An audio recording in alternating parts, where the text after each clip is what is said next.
Hey guys, it's another episode of the Believe in Padres Prospects podcast on the Believe Podcast Network, San Diego's #1 sports podcast network.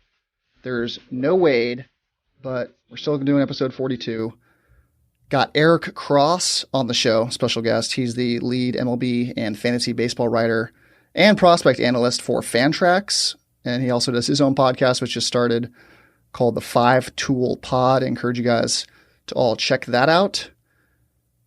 And that's going to be it for the day. He and we're going to go over a lot of, baseball starting again with Korean Baseball League, the Korean Baseball Organization. That's going to happen starting tonight. We're recording this on Monday, early evening. So by next week, we're going to have a lot of Korean baseball to talk about, plus some Taiwanese baseball.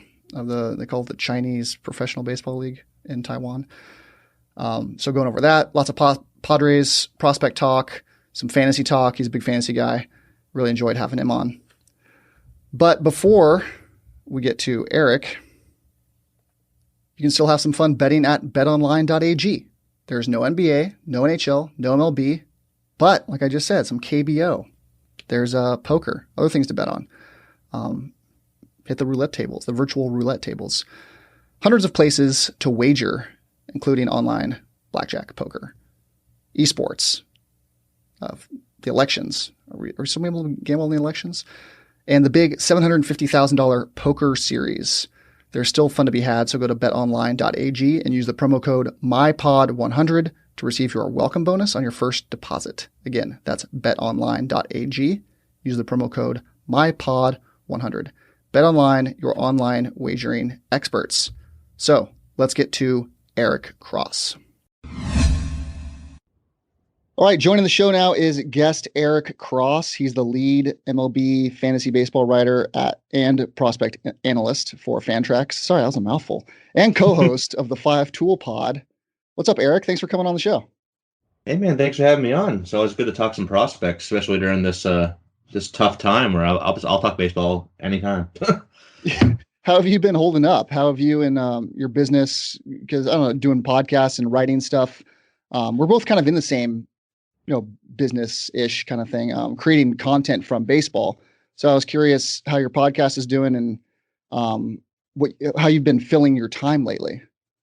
Yeah, so luckily, since I do a lot of dynasty and prospect work, whether it's on the pod or in written content, I have a lot of ideas, and I'm able to I have this whole whiteboard just full of ideas that I've been picking at here, and updating my rankings and updating looking at more scouting reports, updating my views on prospects and whatnot. So it's been good, and the pod's been great. We've been fine-tuning. We're 7 episodes in now. We've had some audio issues, so we're kind of fine-tuning, getting everything going better. But it seems like we're getting better every week with that. And we just had probably our best episode so far. Had Nick Pollock of Pitcher List on, talks on dynasty starting pitchers, and that was great. And we're going to keep up the dynasty positional look. We'll do another part 2 of our pitching next week, or this week technically, and then go out on the relief pitching. We'll have Alex Fast on, and then move on to positional. So it's been going pretty good, and just trying to keep my 2 children entertained as best I can, and which is not the easiest task in the world at times, but do my best. Yeah, that seems like the hardest part. Yeah. Really, I'm grateful that I don't have any other things that rely on me to survive, because I don't know how I would be doing that and this and keeping my own sanity all at the same time. Right. I've kind of found out that even though there's no news with baseball relative to playing in fantasy and stuff, which I'm a big fantasy player too. I do dynasty leagues. I'm in a best ball league on Prospects Live. Were you part of that too? Yeah, I am in one of those. I forget. I missed out on, they have those 2 different entry fees. I'm in one of the lower ones. I thought I already had gotten in, and then I had, I think it was Smada messaging me. He's like, "Hey, you still gonna do this?" I'm like, "Oh crap, I thought I got in already." So I missed out. I didn't get a spot in one of the bigger money ones. I was kind of bummed out, but yeah, that's on me. I thought it was, but yeah, I am in one of the lower $50 ones. I think they are. Yeah, I'm in the 250 League 2. Yeah, whatever that means. Yeah, I was looking forward to that this year, and it's a bummer that we're gonna be delayed. At least I hope we're just delayed for a while. But I've kind of found out doing the podcast that this is supposed to be a prospects centric show, But I've kind of had fun just filling in the weeks. I do a weekly show, and I've had fun getting different guests in. And me and a buddy are doing like historical viewings of old Padre games and like kind of recapping them. It's kind of been fun figuring out new creative ideas to just fill the content. I'm sure you've had kind of a similar experience. Oh yeah, for sure. And my co-host, the usual host of the Five Tool Podcast, Jake Devereaux, he at Over the Monster, a Red Sox site, he's been doing something like that where he's been going back over making their all-time like best like 26-man roster. He's doing like this one article on every player on that 26-man roster. So yeah, it's kind of interesting to kind of fill this gap with content, especially a lot of the writers that just focus on the redraft side of fantasy baseball. That's hard because nobody's really thinking about redraft right now until we have any just concrete idea of when the season's going to start. And we've been hearing rumors, out the yin yang of, it's going to start this day, it's going to start this day, but we don't know yet until MLB comes out. Like we all want to believe it whenever we see a report, but thankfully, on the dynasty side, still get a little bit more stuff to write about. And like I said, you can, do rankings and, prospects and I'm organizing a mock draft, a dynasty mock draft with the Fantrax Dynasty podcast as well, kind of like a joint thing between our two podcasts, get some other industry people on just to fill the time and have something else to talk about. I think fans do like that stuff too. Any kind of like redrafting or drafting or prospect drafts, just see lists making, I don't care what it is. I think fans always enjoy kind of seeing that kind of stuff just because it's kind of like the building your own team kind of aspect of it. That's why we like video games and we like to practice being a GM. Right, exactly. That's the whole thing about fantasy baseball. I always grew up. I think one of my articles I started out, saying something along the lines of everybody's wanted to be that GM at one point, or you yell at your real life team's GM like, oh, I would have made that trade, or I would have signed this guy instead of this guy. So that's the beauty of fantasy baseball, and especially dynasty, where you have that control, and obviously it's not real. It's just a fun little game we can play and win a little bit of money or some bragging rights. But it's funny. I keep going to check my teams like at least every few days. Even I know nothing's changed, but it was like I'm missing that, like checking the scores and seeing who's doing well and fixing my lineup and looking at trade offers. It stinks, and I'm hoping to get some of that back soon. I'm in the same habit. It's on my favorites bar or on my bookmarks bar on my computer. I'll just click on it. Like, is there any new update on this today? Right. No, there isn't. It's almost instinctual. Like, nothing's changed, but like your finger just goes over there and clicks on it, or on your phone or whatever. It's just like you just do it out of habit. I'll click on like the news section on the site, and it'll be something that happened. I don't know why it's being updated now, but it'll be so-and-so is doing this in spring training. I'm like, yeah, I know, but that was months ago. Why is this still? But I'm still excited to read it. I'll read anything that's fresh. Right. I saw one that it was like, Luke Voigt is staying in shape at home and will be ready for the season. I'm like, okay, like, thank you for letting me know. The best are the videos of the guy staying in shape because, yeah, I know you're staying in shape. I want to see the stuff like Rick Porcello throwing a baseball through his window. That's the only time I want to see those videos. Right. Yeah, or like I found a video that I retweeted out. It was of Wander Franco just throwing big old tires around, and everybody loved that. It's just everyone's just itching for any type of content, and thank God we'll be able to.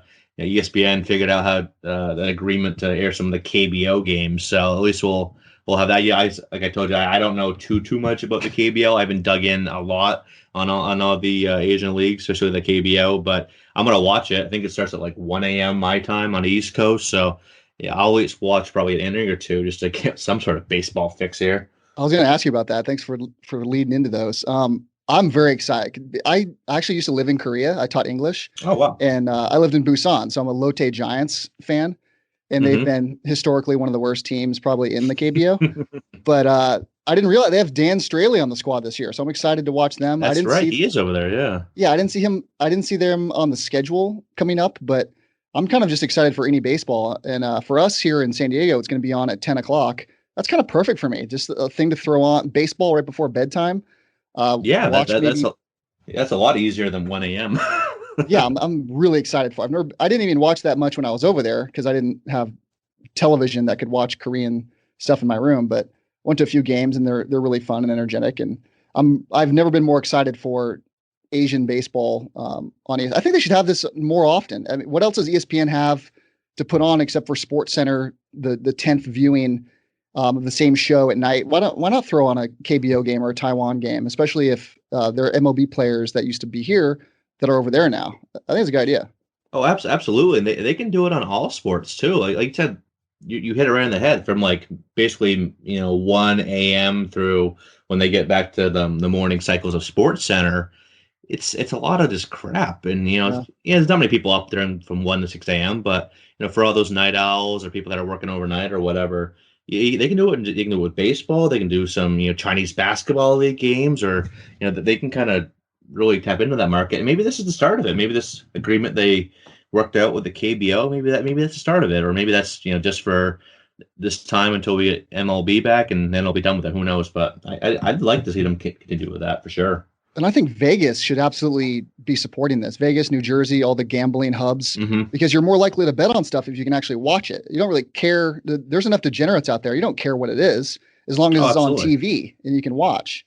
Yeah, people bet on anything. It's ridiculous. Like I don't know if you've watched the Michael Jordan documentaries. Oh, absolutely, yeah. And like the one last night where they're betting on, throw him and one of the security guys throwing quarters so you can get closer to the wall. It's like some people will just bet on anything they can.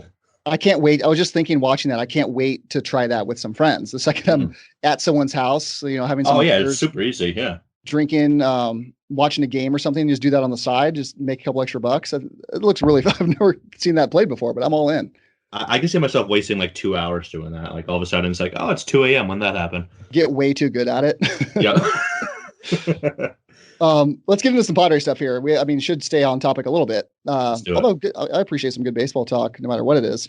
I saw on your Twitter account. So Chris Paddock versus Tyler Glasnow. You had a poll up. What was the kind of the rationale for that? Where did that poll idea come from, comparing the two guys? And did it kind of play out the way you thought it would? It did, yeah. It stems back from our podcast last week on the 5-Tool Pod, where we had Nick Pollock on, and we kind of got into a subject a little bit about kind of two-pitch pitchers, and so that's kind of, and obviously Paddock's not a two-pitch guy. He has a curveball he threw around 10% of the time, but it's not good. So mostly he's the fastball changeup. So that kind of stemmed like, all right, those are the big two names when you kind of think two-pitch guys that were both in our top 25 consensus dynasty rankings that we put out for starting pitchers. And it played out pretty much like I thought, because I have Paddock right around 9th in my dynasty pitcher rankings, and Glasnow, I think I had him for maybe 20th, 21st. And last time I checked, it was about a 2/3 to 1/3 split towards Paddock. So it did play out like I thought. Well, we're excited about that.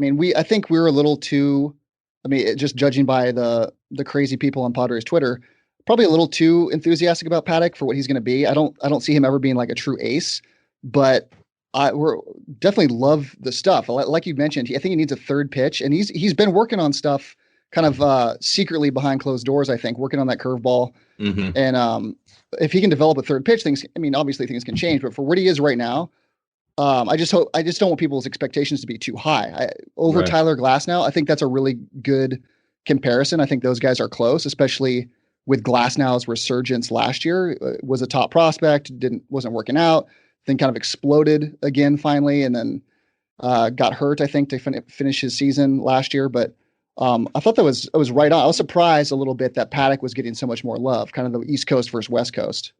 Yeah, that could be it. The reason why I go Paddock over, and I like Glasnow too, but obviously you mentioned one of those things that Glasnow has had a hard time staying healthy, and yes, Paddock, had the surgery a couple years ago as well, but it doesn't seem like he's in like a walking IL stint waiting to happen like Glasnow is. Every time I see Glasnow pitch, I'm just waiting for him to tweak something and go back on the IL.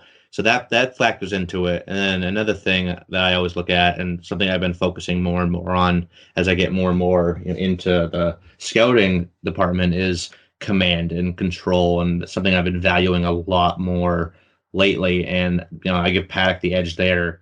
Except the curveball, it's a work in progress. I did hear the same thing, that he's been working on it. So hopefully that can turn into at least an average. He doesn't need to be good with it, just like average, I think would be great.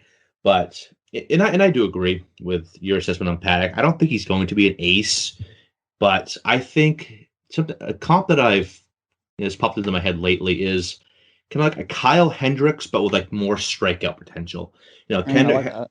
Kyle Hendricks, he's been like, nobody likes Kyle Hendricks. He's kind of boring, but every year he's just, produces, he's one of the top, I'd say, 30 or so pitchers in the league. And, he's just there. He's produces solid ratio, doesn't really have a lot of those blow up starts, but doesn't strike out too many guys. I think Paddock will have more strikeout potential, especially if he does get that curveball a little better.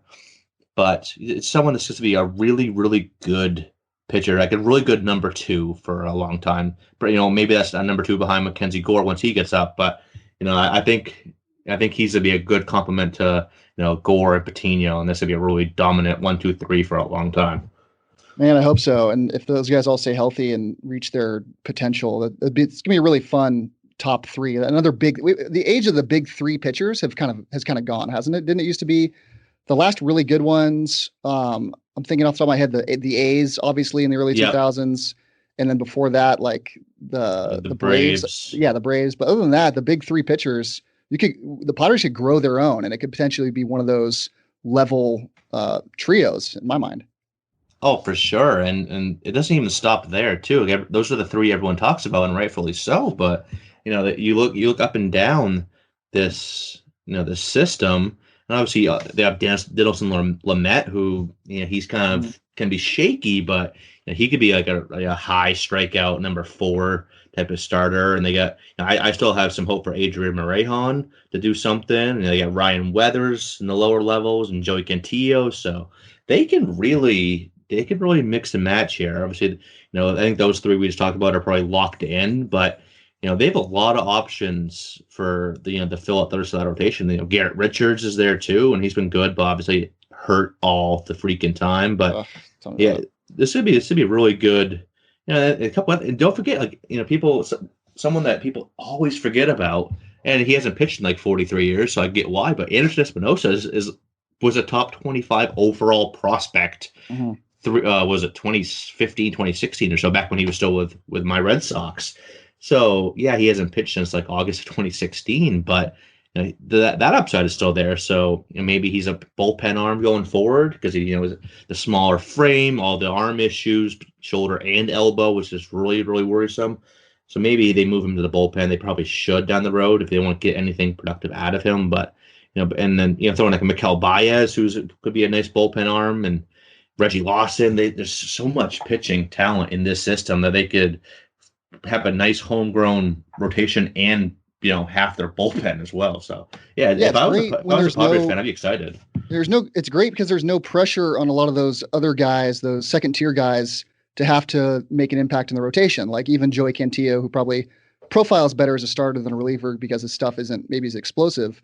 But in Baez, there's no pressure on Baez or Morejon or Weathers to have to make the rotation and be an impact guy right away. They can slide in as a 4-5. They can come up through the bullpen, kind of like the route some of the guys with the Cardinals used to do, like Wainwright. You start the guy in the bullpen, you keep him as a long guy, maybe you make him a closer, and then see if an opening presents itself. Then there you go. But I like that the depth here enables them to.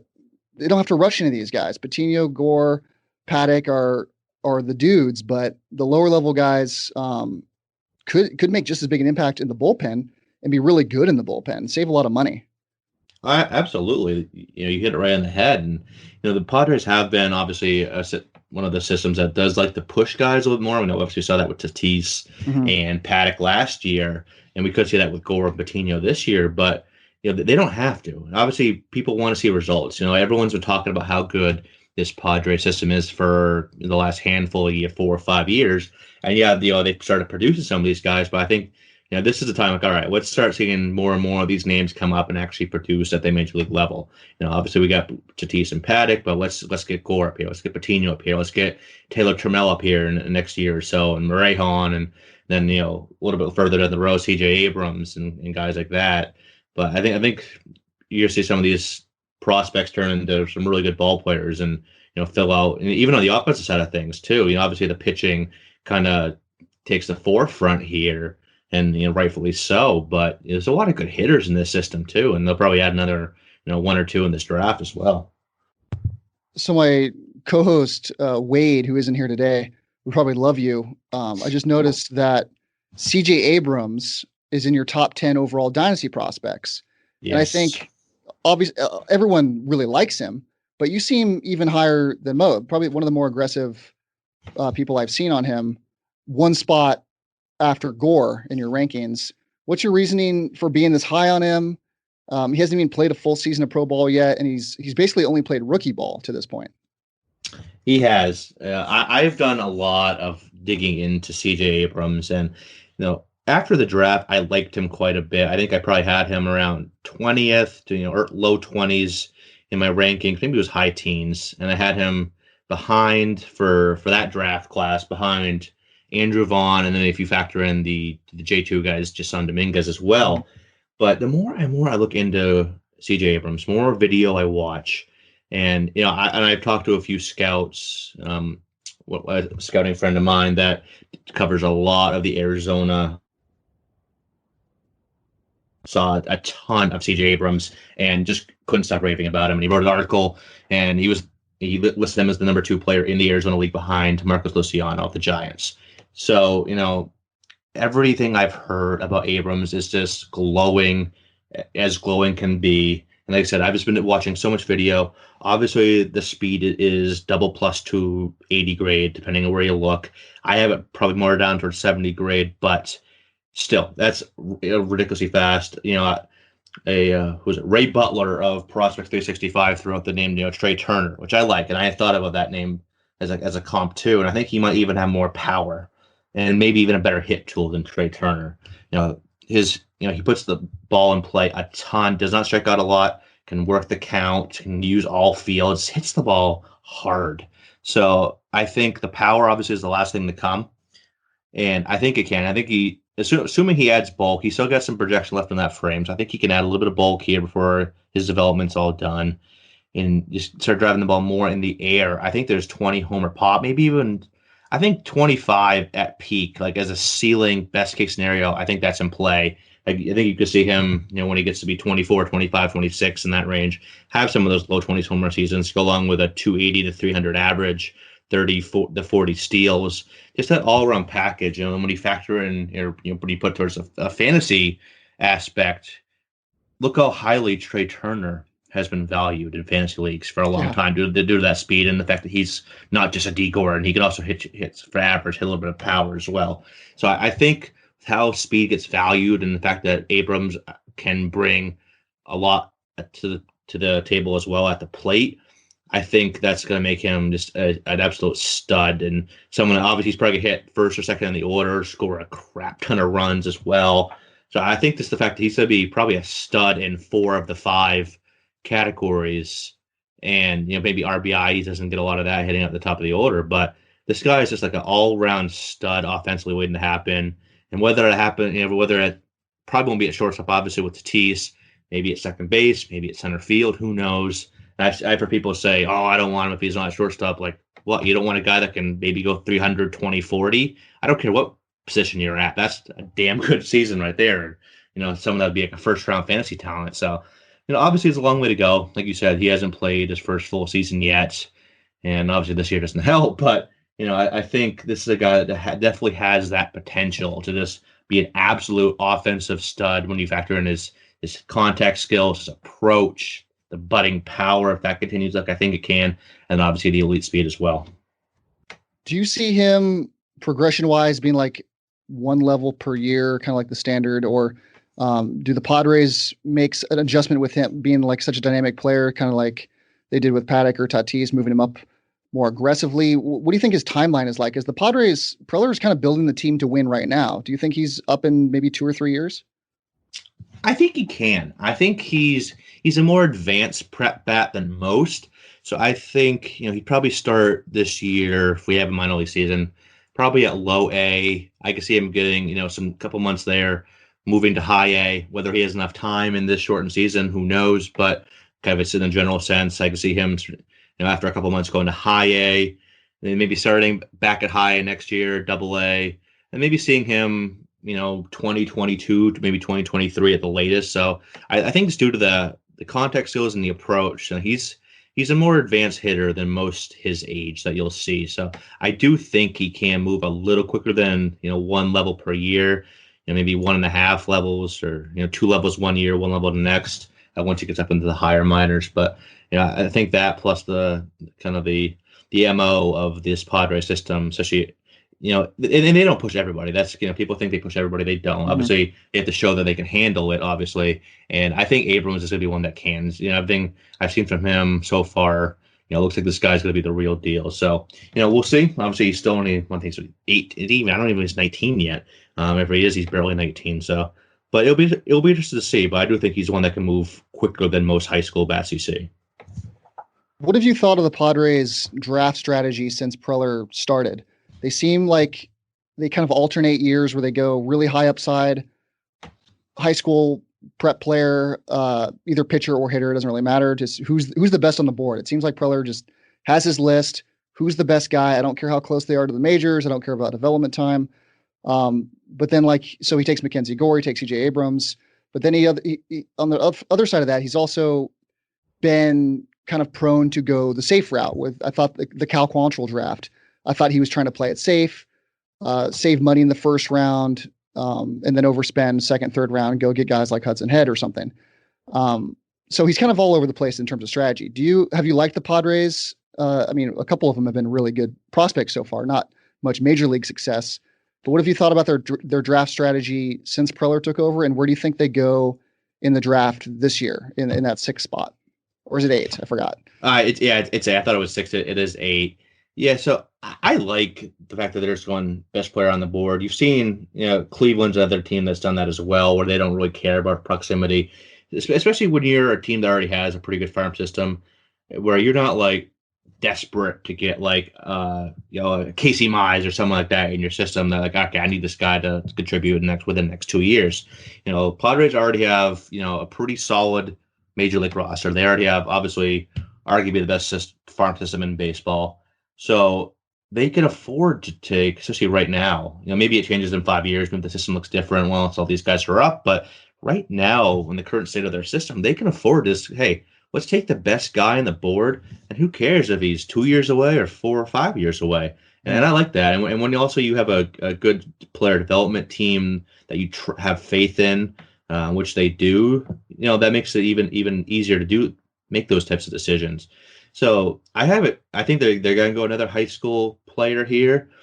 I've had it narrowed down to a few. I can see, looking at their system right now, they're a little lighter, in the outfield. Yeah, they have some good names out there, but a lot of their top guys are infielders, and they don't really have a lot of big power in the system. Yeah, Hudson Potts, but he's kind of the jury's still out on him if he's going to be, a major league regular for them. But so I could see them going with like a guy like Austin Hendricks, a guy that's got some nice power, outfielder from Pennsylvania prep ranks.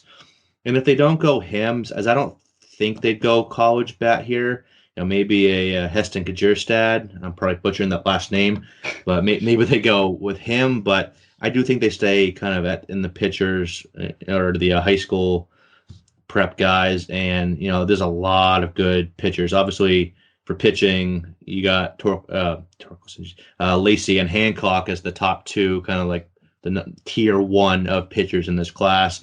And then you got a big old cluster kind of in tier 2. You got a couple of the college guys like Max Meyer and Reed Detmers, but there's a few good high school arms too, where I think they could go someone like a Nick Bisco and also another Pennsylvania guy, a Jared Kelly from Texas, Micah Bell from Oregon. I think one of those 3 could be, maybe could find his way to San Diego with that 8th pick. I've seen a lot of mock drafts that have some combination of those 4 in that general ballpark where the Padres are at 8. So it wouldn't surprise me, if they went that route. I don't think Zach Veen. I think they would take Zach Veen if he's still there. But I think just with Veen's showcase in this spring and on the amateur circuit, I think he's going to go before 8. Like Prospects Live just did a great mock draft live stream with 30 different, or maybe it's more than 30. I think it was more than one person per team, maybe. But when they had kind of prospect-centric team academy analyst making the picks for their respective team, and Veen went, I think, fourth in that to Kansas City as the fourth pick. So, and I've seen a lot of mock drafts with Veen going before 8 now. Well, the buzz that's around him lately. So I don't think he'll last to 8, but I could definitely see Hendrick. I've seen him go anywhere from like 7, 8 range down to like the mid-teens. I think he'd be there, and I think one of those three, at least maybe 2 of those 3 arms will be there for the Padres at 8 too. So I think one of those 4 is the way they go. So I'm going to put your feet to the fire here. You named a ton of dudes. Who are you hoping is there if you're the Padres picking 8, and then I guess who's the guy that you expect to be there? So who's like your top, your number one scenario? Yes, this guy fell to us. Like maybe it's Zach Veen, and then who's the one you expect to be taking? I think Zach Veen would be the best case scenario. While I don't think he's going to, I think there is a chance he falls to 8 because like I said, there's a lot of good pitching, and pitching's always something teams focus on. So I could see there'd be a run of pitching, with all the guys I just named, the Detmers, the Myers, the Abels, the Kellys. So I think you could see a run of pitching after the top 5, the 6, I think is fairly locked in. You got the Torkelson, Martin, Hancock, Lacey, and then Nick Gonzalez. I think all go no lower than 6, any of them. Mm-hmm. And then you'll probably see someone jump up with them into that top 6. So maybe Veen drops, but I think I could still go in Jared Kelly. That's the name that kind of sticks out the most to me. He's a big righty from Texas. Electric arsenal, 6'3". Get some good command, good 4-pitch arsenal as well. So I could see them going with him at that spot. I really like the best player available approach. It's baseball. These guys take a long time to develop. I don't care about position. I don't think anybody should care about what position. Like, oh, we have too many arms in the system, I don't want to draft a pitcher. Well, that's really dumb because pitchers get hurt all the time, and you can never have too much pitching, and things happen at the major league level. It does not matter. Like even in dynasty baseball, if I remember, this is a good example. Years ago, I had Mookie Betts is a second base prospect come up with the Red Sox. You're a Red Sox guy, so you remember this. And I was thinking about flipping him for someone. This is before he became the Mookie Betts we know. And the guy I was talking with was like, "Yeah, they've got Dustin Pedroia at second. I don't really want Mookie Betts. How about this other? I think he wanted Nick Kingham instead." And looking back, how stupid is that logic where you don't want the talent because of the position? It doesn't. If the guy's good enough, you'll find a place for him to play no matter what. And I feel the same way about the draft. However, because the Padres have been rebuilding for so long, it seems like, and they've started to construct the roster in a way at the major league level that is close to competing over the next 1, 2, 3 years. If you have guys on your board that are close to each other, let's say Zach Veen you have at 8, and you have Garrett Mitchell, a guy you haven't mentioned yet, at 9, who's probably closer to the majors, can help you in a year or 2, and Veen is maybe 4 or 5 years away. Where does that line become blurred with, okay, we have these guys right next to each other. Mitchell can help us next year or maybe 2 years, and Veen is much further away. When does it start to make more sense to take the college player? And what do you think about Garrett Mitchell? Because I'm a big Garrett Mitchell guy. I'm a big Garrett Mitchell guy as well. He's inside my top 10 overall. I definitely think that could be an area they go. So I think he's a power bat, or he's not power bat. Let me rephrase that. He's got some decent power, and he's obviously got some good speed, nice hit tool. I think he could be a nice all-around player. But that line, that's a tough line. I think it all depends on how much faith they have, how much confidence they have in their current kind of outfield contingent at the major league level and in the minors. And I think they have enough, between when you look at the prospects they have plus the guys they already have at the major league level, and they have a pretty good they just got Trent Grisham, and they have Will Myers is still out there. Obviously he's making a lot of money and not doing a lot, but he's going to play. So they still have a lot of guys out there that can play. And then you add in Taylor Trammell, maybe CJ Abrams moves out there at some point.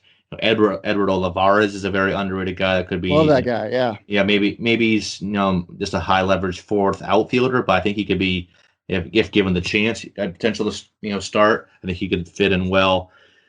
But yeah, it is tough. I think, like I said, it depends on how they feel about their current outfield core and how they see. I think the big thing would be how they see CJ Abrams.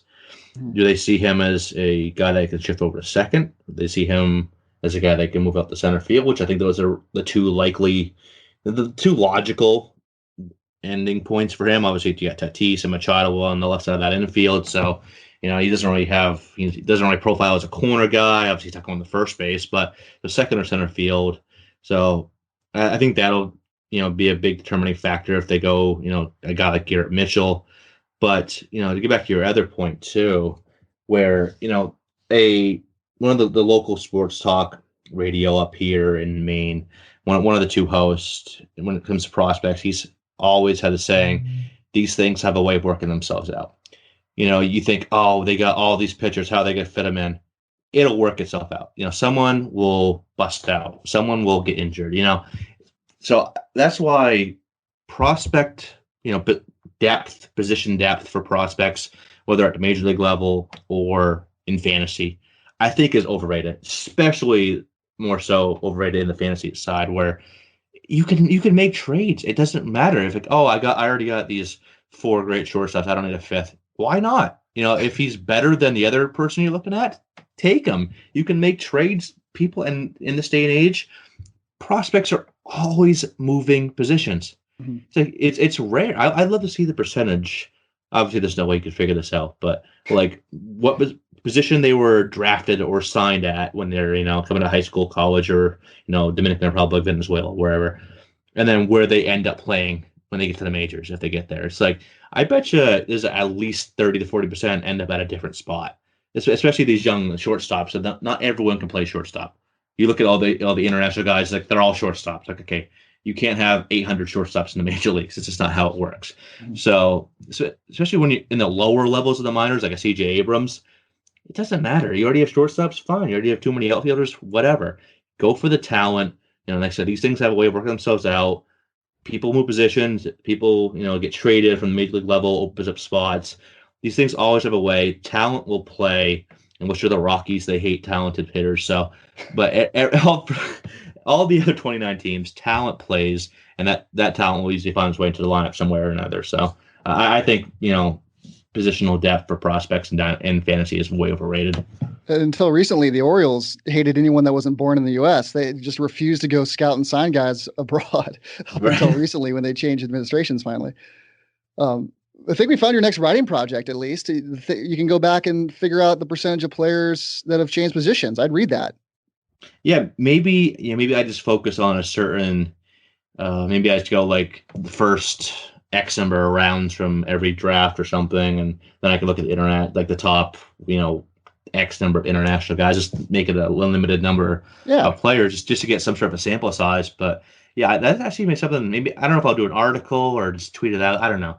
It'd be a good little project. Maybe I'll put it down on my idea board here, where something to pass the time, maybe like June, July or so. If we still don't have any baseball, but that'd be interesting to kind of dig into, because I do think that, like I said, at least 30 to 40% probably change. Obviously, this is for position players, but they change positions. You see a lot of first basemen move to the outfield move to first base, third base move to first base if they're not agile enough to stay over at third, short move to third if they outgrow the position. You see all these prospects change positions, so that'd be a little fun thing to dig into for sure. Perfect for the idea board. I love a good idea board, and this is what idea boards are for. With the baseball season kind of on hold here in the minor leagues, maybe not happening. They've talked about having the shorter MLB season with no minor leagues. How do you think that impacts things like your rankings and your draft analysis of guys that you might not even see this year? Because the 18-year-olds, the 19-year-olds who typically play in rookie ball or low A aren't going to get to be able to go on those expanded rosters, even if they do expand the major league rosters. They're not there yet with their development. Some of the older guys, it won't matter as much. But how does that affect things like your rankings and affect these guys' development curve as they're coming up through the system? Yeah, it's tough. That's been a popular question. It's hard, obviously, I'm always tweaking my rankings personally. And someone asked me, how could you, update your rankings and make moves in there where there's been no games played? I'm like, well, yes, that's not gonna be true, but I'm always looking at, especially now when I have more time to do so, I'm always looking at video of prospects, and you find something you might not have seen before, or your evaluation of a certain metric changes or a certain tool. So I'm always making minor adjustments. Obviously, you can't make any big adjustments without seeing them actually play. But, for the guys that are just getting into full season ball, I've always thought that kind of that first and second year, especially the first year of full season ball, is really the most important for a prospect's development. Especially for like the high school guys, like the CJ Abrams, for instance. The first 2 months, when they go to the Arizona League or the Pioneer League or the New York Penn League or whatever it may be, after they get drafted, this kind of just getting their feet wet. All right, this is the minor leagues. This is how it's going to be. Some of them hit it on fire, like Abrams hit around 400. Others struggles. They're still getting adjusted to the differences from translating from high school to the pros. So that's why I don't take too much, or try not to, from just anybody's stats the first 2 months after they get drafted. So, but then that first full year when they go to full season ball, single A, that's when I think a lot of the shaping happens. Obviously it can happen before and after, but that first full year I think is when you kind of start figuring out what type of prospect they're going to be. If they're going to have what it takes to fulfill their potential or not. And obviously you get your late bloomers, and there's always exceptions to that rule. But so for those guys that are like a CJ Abrams, I think this last year, if we don't have any minor league ball, it's going to be huge. Not so much for the the double A guys. My home ballpark, 20 minutes away, is double A Portland for the Boston Red Sox. So for those guys, I don't think it'll be as much. They've been in minor leagues for a while. Some of them, if they're advanced enough, can go up with the expanded rosters. I think you'll see a lot of those guys do so. But and then for a guy like everyone wants to know, is Wander Franco going up? Yeah, I don't know. As great as he is, I don't think he's ready yet. He has only a few handful or a couple dozen games at high A. I don't think he's ready to go all the way up to Tampa Bay. So for those guys, it's going to be tough. But I think for the guys that are double A, triple A, obviously the expanded rosters definitely will help. And this trickle down effect has a really big impact in the college ranks, I think. And we were talking a few weeks ago to Cody Hosey of the Dodgers, and he was I think graded as like a 6th round, 7th round talent going into his final year at Tulane. And then he made, adjustment to his swing. He became more patient. We were talking with him about that, and he blew up. And I think he hit like 395 with 24 bombs or something like that. And he vaulted his way up to the first round. You don't have any of those kind of pop-up guys this year. It's like most of the guys that were the top guys going into that college season are, for the most part, the top guys right now going into the draft next month. So you don't have those pop-up guys that are, that would have had a great season this year. And, there's always a few. Every year there is a handful of Cody Hoseys that really just vault their draft stock up by having a great season. And outside of Nick Gonzalez, who just went bonkers with like 12 home runs in 14 games or whatever it was, you don't really have a lot of those guys this year. And obviously he was already a top draft prospect in general. So it's not like that 15 games put him on the map or anything. But, this has a big trickle-down effect all the way down. I think you're going to see a lot, especially if there's a minor league season, if they're able to do so in the fall, you'll see a fall instructs will have a big jump. I think the Arizona Fall League will be loaded. I've heard talks maybe it was just an idea of doing an Arizona Fall League type of thing in Florida as well, just to get more teams and more rosters and more available spots for teams to get their prospects additional work. So I think you'll see a big jump in the amount of players taking part in fall instructs and the fall league and even the winter leagues as well. Expanded Arizona Fall. I didn't even think about that. That's a great idea. Like, why restrict it to 6 teams when, right? I don't know, do 12 in Arizona, do 12 in Florida, do whatever you want. Like, it doesn't, exactly. The age doesn't matter for those guys anyway. You have low A guys playing against triple A guys. That'd be really fun. I think that would be. And obviously, I don't know exactly, obviously it would take a lot to add teams. I'm not sure exactly how much that takes. And if they started thinking about that. I'm sure it's probably at least crossed their minds to be like, all right, we might need to add some teams here if it's possible to do so. But yeah, if do what they can do, even if it's just, and I've heard talks about maybe doing like a fall instructional league where, they do kind of they play games in fall instructs, but it's not like a league where you have stats and people have a lot of, access to it. Unless you're going out there to Arizona or to Florida. So I think that would be maybe a bigger impact, and maybe it's something we haven't even thought of yet. So I do think, those baseball minds are at least having those conversations right now of, all right, if we have no minor league season and only, the upper echelon of prospects and the upper levels are getting called up to these expanded rosters, what are we going to do, or what even can we do? Maybe we were still in a point where we can't have any baseball or minor league. Who knows? So it's obviously a weird time, but I think those talks are definitely being had, and hopefully they do something because I've come to the deal with that fact that I'm not going to probably see any live games during the actual season up here. Obviously, maybe hopefully the fall leagues will happen so I can go out there again, but it's going to be interesting for sure. Last question, probably the most important question. We alluded to it earlier. Korean baseball is going to be on our American televisions tonight at 10 o'clock Pacific Coast time. Who is your pick to win the KBO this year? Oh, I don't know if I can answer that. I don't really get too much. I haven't really researched. Need something enough from you. You got to pick someone. Okay, hold on. Let me see here. I mean, I know a little bit about the KBO, but I don't know. I think I'm not letting you off the hook. You're making a pick. I think the most recent champion. I think who won it last year? Doosan. I think won it last year. Doosan Bears are really good. The Samsung Lions are typically pretty good. I was just reading. I'll do a plug here for someone else here.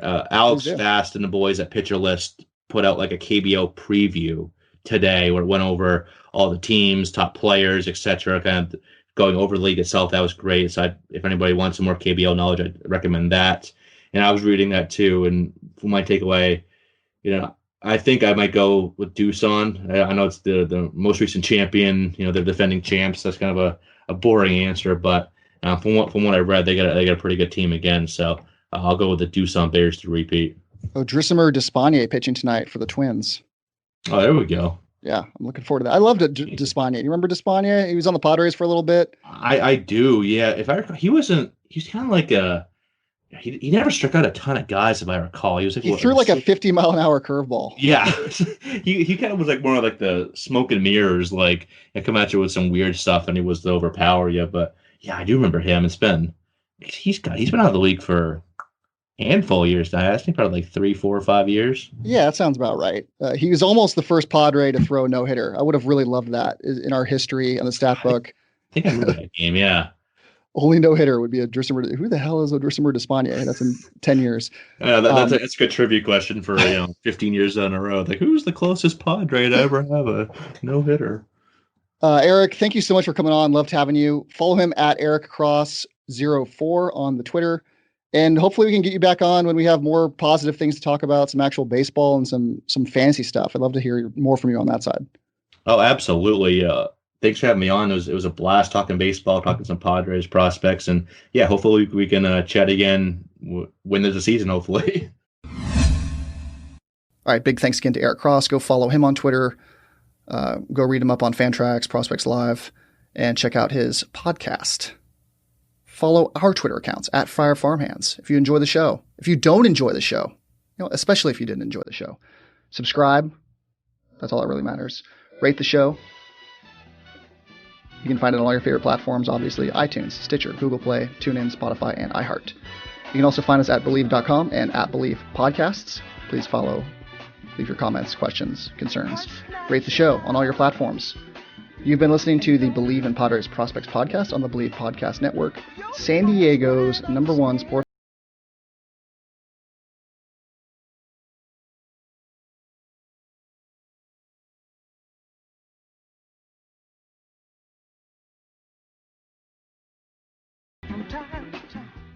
I forget which pitcher it was, but then he realized that he didn't hit record and they didn't have any of it. Oh, man. He was like so excited because it was a good interview, and then it's like, oh, crap, I don't got that. That's like showing up to school and you don't realize there's a test that day, and you're just like, oh shit. I'm just, it's the Pretty much. same terrible feeling in your stomach. It's awful. Absolutely.